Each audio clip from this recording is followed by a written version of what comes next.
Howdy folks, Rudrose here, and welcome to the first episode of a new show/idea I have. This is called Rudrose Ramblings. Essentially, I have a bunch of just random thoughts I want to get out about Final Fantasy or Lorcana or whatever, and I don't really feel like it deserves its own full dedication to a video, so I thought I would just kind of ramble out my thoughts here. Hope you enjoy. So ever since December, I'd been on a schedule where I'd been doing Lorcana videos on Wednesdays and Final Fantasy videos on Fridays. Final Fantasy Friday and Lorcana Wednesday, of course. I've thought about changing the schedule, but I'm just not sure if I want to. I appreciate the consistency it gives my videos, as well as a time for my viewers to look forward to them coming out consistently, but there's also times I feel maybe it hamstrings me, where an important topic or new card reveal will come out maybe on a Monday, and I feel inclined to put a video out on Tuesday, and yet I have to wait for the appointed day later in the week. Does it actually matter? I don't know. I had a very eye-opening week of Lorcana versus Final Fantasy last week. Went to both locals, Lorcana on Tuesday and Final Fantasy on Wednesday, and it really helped define why I find one game to be so frustrating at times and the other one to be, well, frankly, not as frustrating. I think Lorcana is a much less frustrating game than Final Fantasy. Is it a better game? That's a debate for a different time. They're so different, I don't know if they're really even comparable. But the point is, on this Wednesday night of Final Fantasy, the Wednesday after the Kansas City Materia Cup, I took my Category 6 deck simply because I love that deck and I enjoy playing it. I got to go first in the first round. My opponent was playing Knights, and I think I put out a pretty crummy backup turn 1, just like a Cyan or Shadow and passed, in which case my opponent proceeded to slap down Gawain, search out Ramza Corella, and just vomit 5 forwards onto the board. After that, Corella, of course, hitting, who knows, Steiner, Charlotte, I believe it was. And that's it. They pass with 5 forwards on the board and a Charlotte that I absolutely must kill. Well, on my turn, the only bit of removal I even have is a 4-cost Umaro, which also kills itself to the removal, which it would die anyway to the Ramza trigger. Needless to say, I jam it out, break the Charlotte, get smacked for 4 damage, in which case Lastwell comes down to dull freeze my backup, makes me discard a card, and the game is over in about 2 minutes. After that, I had the bye round, and then I got an Ice Lightning beatdown handed to me as well, where all my backups were permanently dull frozen the entire match. My hand was constantly discarded. All in all, I probably played less than 15 minutes of Final Fantasy. I genuinely spent more time driving to the shop, shuffling my cards, setting up my playmat and everything than I actually spent playing the card game. Frustrating, I don't think, is even close to the right word used to describe that scenario. Contrast that with Lorcana, which I'd had the previous night. After going 2-0, I made it to the final round against someone. I was playing a red-purple control deck while they were on an aggro deck. It might have been yellow and green. I didn't know they were on an aggro deck until they started slapping out the aggressive cards on their first turn, causing them to run me over very quickly. However, in Lorcana, unlike Final Fantasy, it's best of 3. So now, in the second game, I actually get to cultivate my mulligan and keep different cards. Cards I wouldn't normally keep, but now that I know I'm against an aggro matchup, I keep these cards so that I can try to beat it. Well, guess what? I get to go first this time. I win. So we go to a game 3, passes back to them. Yes, they're still going first. But again, I know what I'm playing against now, so I can sculpt and cultivate my opening hand with the very awesome Lorcana mulligan that I absolutely adore. And I was able to stabilize and pull out a victory.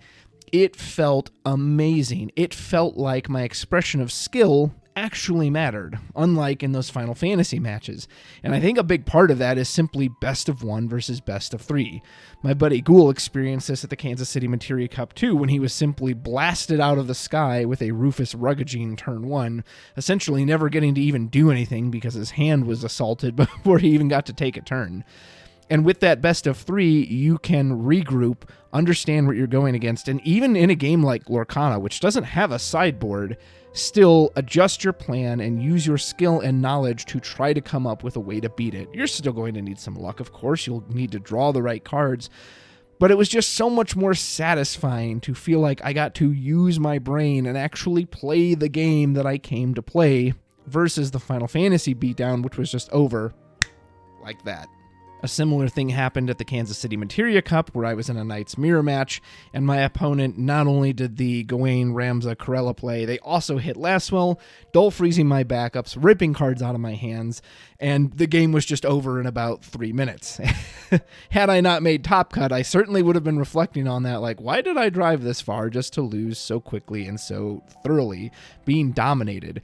It led to Ghoul and I having a discussion about backups, which maybe should be its own video. I love backups. Backups are why I kind of fell in love with Final Fantasy in the first place. Not those exclusively, but I liked the clear trade-off they presented.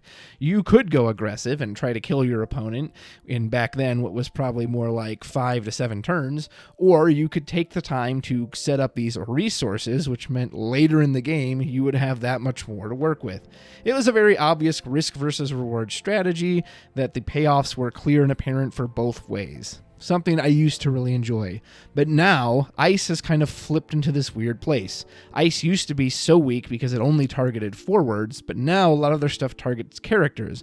But it's almost like come full circle because a lot of these times you don't even get to use your backups legitimately. In the Knights game I had at Locals, as well as the one at the Kansas City Materia Cup, I never actually untapped my backups to generate CP off of them. And the game was over so quickly I was dead beforehand, leading Ghoul and I to have a discussion simply saying, I mean, what's the point? Why even play these backups if you're going to be dead before you can get any value off of them, or when an element like Ice can just lock them down anyway?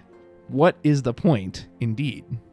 Coming up with ways to try to beat the Gigawall list, I created a Earth-Water list using Famfrit, board wipes, and other things, thinking that Famfrit, well, that'll get around the protection that the special gives, as well as some board wipes like Toto, Hecaton, Shinryu.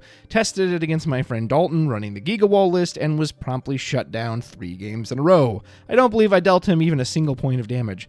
The third game I lost in 3 literal turns, in which point he just played a backup turn 1, searched out wall, flipped some crazy stuff that dull froze my only backup and hit me for several points of damage, and then I had to pitch my entire hand to Shinryu board wipe, only for him to proceed to play out Gilgamesh, FFBE, and attack me 3 times with another haste card for game, and I was literally dead in 3 turns.